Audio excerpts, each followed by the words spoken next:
Erev Tov Rabotai, we are continuing with our Mishna Yomi Masechet Yevamot. We are up to Perek Vav Mishnah Bet. Today's Mishnayot should be Leilun Nishmat Neria ben Svetlana Ranbai ben Eliyahu ben Bucha Israelov ben Chana bat Miriam Menuchatam began Eden Amen Elavdi ben Chaim lechaim v'derefua shelemav Daniel Shalom ben Rosa betok shach Israel. The Mishnah now teaches about another law in which all the kinds of cohabitation mentioned in the previous Mishnah are legally recognized. V'chen aban, so too if one cohabits in any of the ways mentioned in the previous Mishnah, either mistaken, deliberate, forced, or partial, al achad mikol ha'arayot shebatorah, with any of the arayot listed in the Torah, the arayot or the women listed in Sefer Vayikra chapter 18, with whom cohabitation is punishable by karet or execution, or psulot, or if one cohabits with any disqualified woman, which are women with whom cohabitation is prohibited but not punishable by karet or execution. Kigon almana lekohen gadol, for example, a widow is forbidden to a kohen gadol. Kirusha v'chalutza lekohen idiot, a divorcee or chalutza who is forbidden to an ordinary kohen. A kohen gadol is forbidden to marry a widow. An ordinary kohen is forbidden to marry a divorcee by biblical law, and is forbidden to marry a chalutza by rabbinic law because she resembles a divorcee. Mamzeret unitina liYisrael, a mamzeret or nitina, who is forbidden even to a regular Jew. A mamzer or mamzeret is a child born from a forbidden union, punishable by karet or execution, or from a parent who is a mamzer or a mamzeret. The Torah prohibits cohabitation between a mamzer or mamzeret and a regular Jew, as it says in Dvarim, chapter 23, verse 3. A natin or nitina is a descendant of the Gibonim, a group of Canaanites who tricked Yehoshua into accepting them as converts. Because of the cruel nature they later displayed, David HaMelech banned other Jews from marrying them, as the Gemara Yevamot says on page 78b and 79a. Bat Yisrael mamzer or natin, or a regular Jewess who is forbidden to a mamzer or natin, pisalah. In all these cases, he disqualifies her from the kiuna, even if he did not realize that she was forbidden to him, meaning he was mistaken, or he was forced to cohabit with her, or she was mistaken or forced, or they cohabited only partially. The woman becomes disqualified from the kiuna by this act. She may no longer marry or be married to a kohen, or itiruma if she is the daughter of a kohen. For this reason, if a married woman is attacked and violated, she becomes forbidden to a kohen. If her husband is a kohen, he must divorce her, and if he is a Yisrael and dies, she may not marry a kohen. Similarly, even an unmarried woman who cohabits with a man forbidden to her, such as mamzer or natin, becomes disqualified from the kiuna. Now, the term used for this disqualified woman depends on the transgression that was violated. If the transgression is one that applies specifically to a kohen, a divorcee, or chalutza, she becomes a chalala. If the transgression is one that applies to all Jews, like a natin or a mamzer, she is classified as a zonah.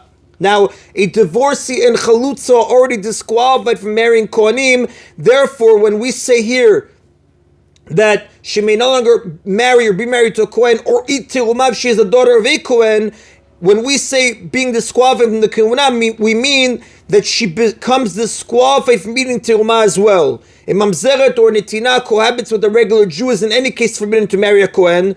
Just as she is forbidden to marry an ordinary Jew, she is similarly disqualified from eating tiruma because she is from an unfit lineage. Therefore, her cohabitation with the regular Jew, although forbidden, does not affect her marital status at all. The Mishnah included this case of mamzer or nitina cohabits with a regular Jew to teach that even a partial cohabitation or unnatural cohabitation between a mamzeret or nitina and a regular Jew is considered a transgression and is punishable by lashes if it is done deliberately.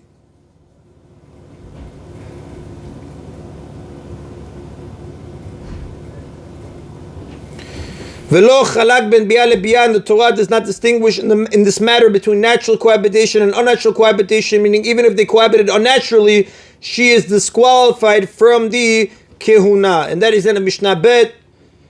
Now, in Mishnah Bet, again to summarize, we learned that if a woman cohabits with men who are forbidden to her, she becomes disqualified from marrying a kohen and from eating teruma. Mishnah Gimel, which we are up to now, discusses whether erusin, betrothal to one of these men, disqualifies the woman from the kiuna even before they complete the marriage and cohabit. Now, erusin is the stage of marriage that takes effect after the act of kiddushin. When the marriage is completed through chuppah, the marriage is known as nisuin. So the times of the Mishnah, these two ceremonies were performed at different times, although nowadays they are done together.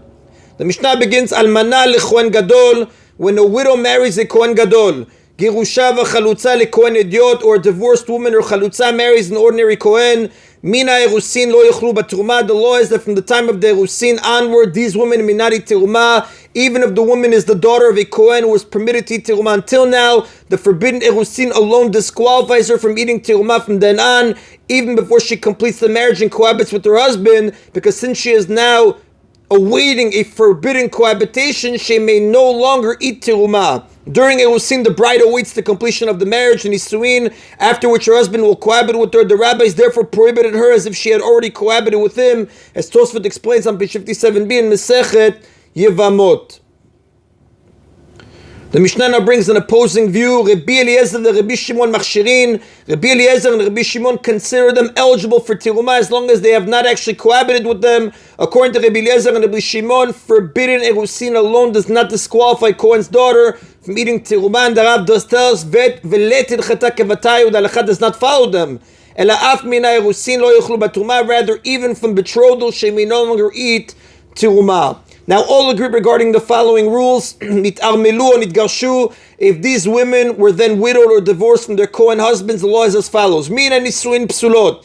If they were divorced or widowed from a state of nisuin, completed marriage, they remain disqualified from eating teruma, despite no longer being married to forbidden men, since they cohabited with these men who are forbidden to them during their marriage. We assume that once a couple is fully married, they have engaged in cohabitation, therefore they are disqualified. Mina erusin ksherot. But if they were widowed or divorced only from a state of erusin, they are once again fit to eat teruma. Since they never cohabited with the men forbidden to them and are no longer in a forbidden relationship, they are allowed to eat teruma. Even the first Tan who disqualifies them from teruma during the erusin period, because they are awaiting a forbidden cohabitation, he permits them to resume eating teruma once they are widowed or divorced and are no longer awaiting a forbidden cohabitation. And that is in Rabotai of today's Mishna Yomi.